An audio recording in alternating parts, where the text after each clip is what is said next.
What's the best honors card to go with right now? Chris Long, Andrew Luck, or even looking at the limited Julius Peppers? A lot of you guys have been asking which way you should go, and I want you guys to be very, very careful and understand that when it comes to the quarterback position, most of the, I don't want to say all, I don't ever want to say all of anything, but most of the quarterbacks throw the ball exactly the same.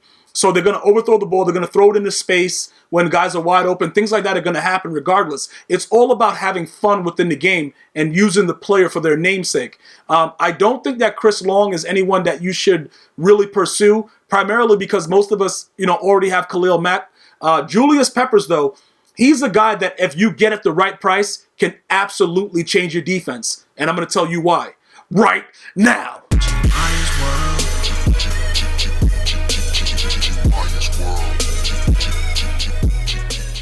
All right, so now, welcome back, guys. We're going to be talking about these honor cards, right? So look, before you guys start going insane and buying these bundles, I want you to understand something, right? Because we're in the part of Madden right now where a lot of the cards that are going to be newly released are going to be very, very OP, you don't have to rush into getting any of these cards right now because other cards that you may want will be following very, very soon right after, okay? So now that we understand that and you just took a look at all those bundles and everything like that, this is the situation, right? When you start to evaluate whatever quarterback you have, like I went from Vic over to McNabb, and McNabb is a lot better. Obviously, Vic has a greater upside in the open field, and a lot of idiots run around with him in circles and throw the ball with their back foot still, and it still works. That has nothing to do with anything right now, other than the fact I had to get it off my chest because dudes have been doing that for what? Bro, dudes have been doing that to me on a regular basis, and there's literally nothing I can do about it.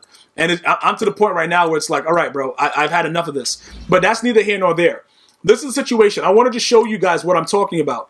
Like, unless you're an Eagles fan, and you just, maybe a Pats fan and you're putting together a Pats team, I think he should have that Pats chemistry from the year prior. Unless that's what you're doing, it doesn't really make any sense to go after him if you already have Khalil Mack. All right? That's just the bottom line. If you do want to get him for any other reason, that's fine. Maybe you like the card art. Whatever it is, some of you guys are weirdos. It is what it is. But I would not, forego all the stuff that you've already done with this left end to get this guy.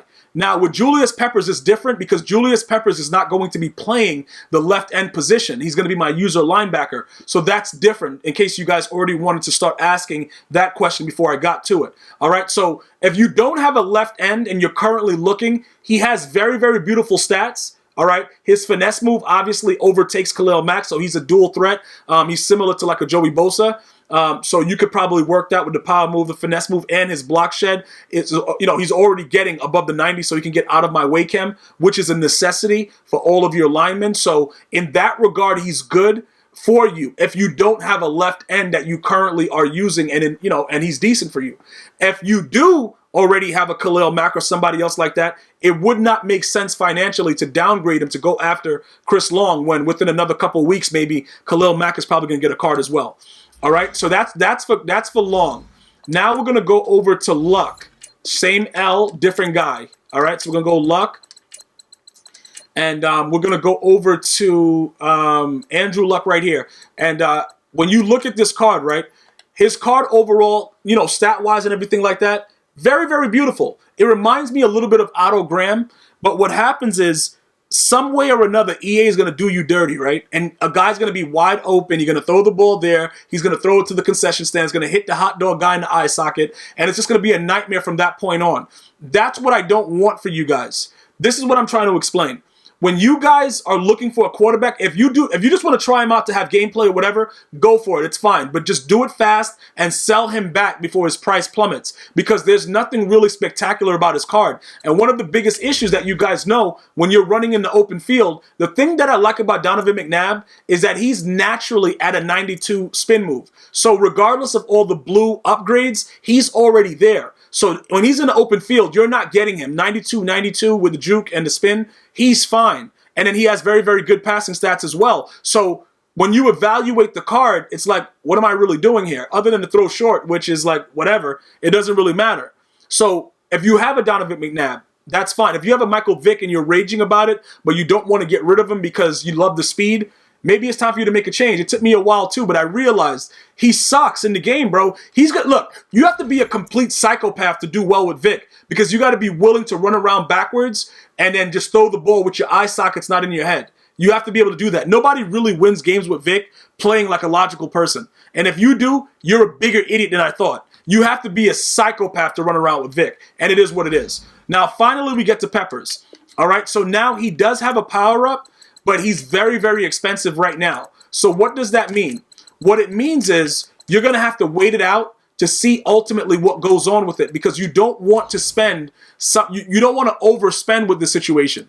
All right, you can see that he's at 2.37. People are actually trying to get it. It's weird. It's probably one of you guys that are putting him up for this price. It's stupid, but look, he's 6'7", and it's for nostalgic purposes. It was a time where this guy was the most used user in Madden, when Madden was a good game, and everybody would go after him as a linebacker.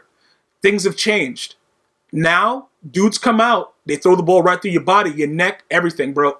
They just throw the ball right through you. It doesn't matter.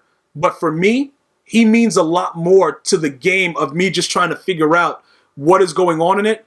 I want to go back to a time where Madden was actually good. And I think putting him at linebacker will kind of block out the fact that when you tackle a guy, he gets up and runs for 6. You high point pass into 17 people and they catch it. It'll help me to block it out, to make me think about something other than what's going on in Madden 19. So would I recommend ever spending this kind of coin for him? Absolutely not. Would I recommend pulling packs for him? Absolutely not. What is the best bet right here? You have to wait it out. It's as simple as that. You have to wait it out, and you have to see how it transpires, because what's going to happen is people are going to realize that nobody is that foolish, and nobody is going after a card like this in this format to spend, nobody's going to spend that for a lineman. You know what I'm saying? So ultimately, that's what's going to happen. And please don't buy this guy with 74 speed. You know what I'm saying, bro? You can use the left end in formations like the 4-3 over, 4-3 normal, stuff like that. So it works out for us. And like I said, he's going to be chemmed up to about a 92 speed or whatever like that. With 6'7" and having a 95 acceleration, it's a glitch. He's going to be a glitch in the game. All right, so that's going to make more sense to do that as opposed to some of the other things that we were, previously doing.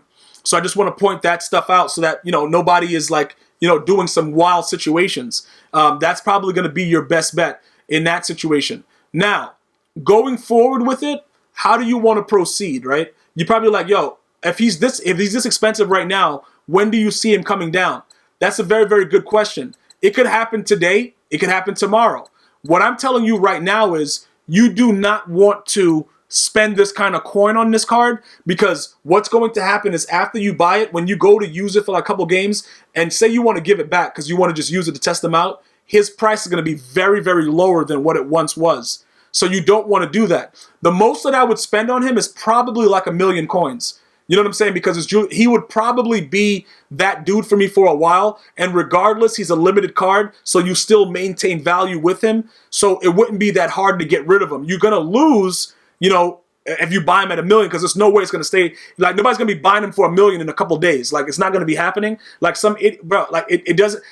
Well, let me not say that, because people make mistakes and they may click on them and buy them by mistake, and you might get lucky, but it's a rarity. All right. So what I would do is I would just suggest that we wait it out.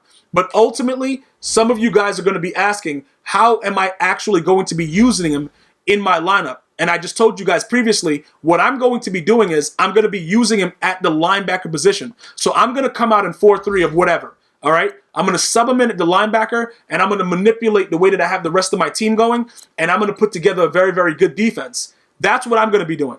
All right. Now, primarily, I might have to switch up a couple things to make sure that I get the right guys in certain positions. But I might have to put Lawrence Taylor.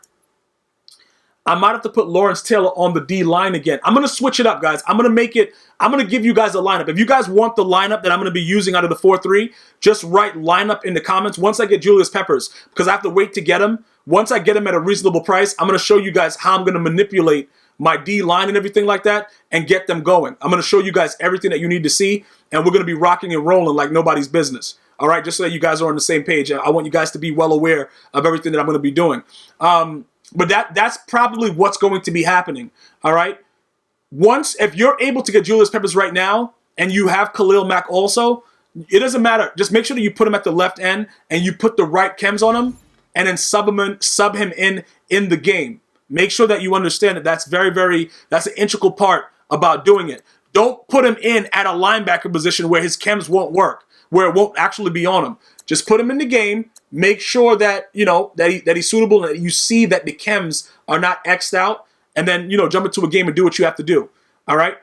Ultimately, what we're gonna have to do though, because we need Lawrence Taylor and Von Miller on the D line, these two guys are gonna have to be there. So we're gonna probably have to do something like put Khalil Mack at D tackle with Alan Page, because at this point right now, Aaron Donald can't get out of my way, so he's useless to us with the situational pass rusher. So we're not going to do that at this point. So it's going to be a lot of manipulating. As far as the linebackers go, Julius Peppers will be there. We may have to actually start blitzing Ryan Shazier again. We may have to actually start doing that to balance out a lot of the stuff that's going on. We may have to start doing that. That may have to happen again. So it's going to be a lot of differences that we have to do, primarily because I'm going to want to focus on, running the 4-3, utilizing Julius Peppers, and that's going to make it's going to be a lot more fun having a 6-7 user than having even when I walk around with Anthony Barr. And no, I'm not going to sell Anthony Barr because he's going to still be useful to me. He still has certain things, like like a 93 speed. He can still do a lot of decent things. Like I could even put him on the D line too. Even though he doesn't have the block shedding, he doesn't have out of my way or anything like that, he's still pretty fast. So he has uses. I can also put him at that other linebacker position to play zone and stuff like that. He has a decent play recognition. Most of these guys are going to get torched anyway, so it doesn't really matter when it comes to that. But there's a lot of things that you can manipulate to make your 4-3 over defense just be out of this world with Julius Peppers as your user. All right, so I'm going to be getting back to you guys as soon as possible. I just wanted to let you guys know which were the best honor cards to go after. Whichever ones you choose, let me know. All right, I told you guys now, I gave you my insight on Long and Andrew Luck. I don't think that they're really anything that's like, you should run after or spend the coins for. Julius Peppers, he's too expensive right now, but ultimately he will be worth it. If you have any other questions or comments, please feel free to leave it in the comment section. I'm going to see you guys and girls next time. One love.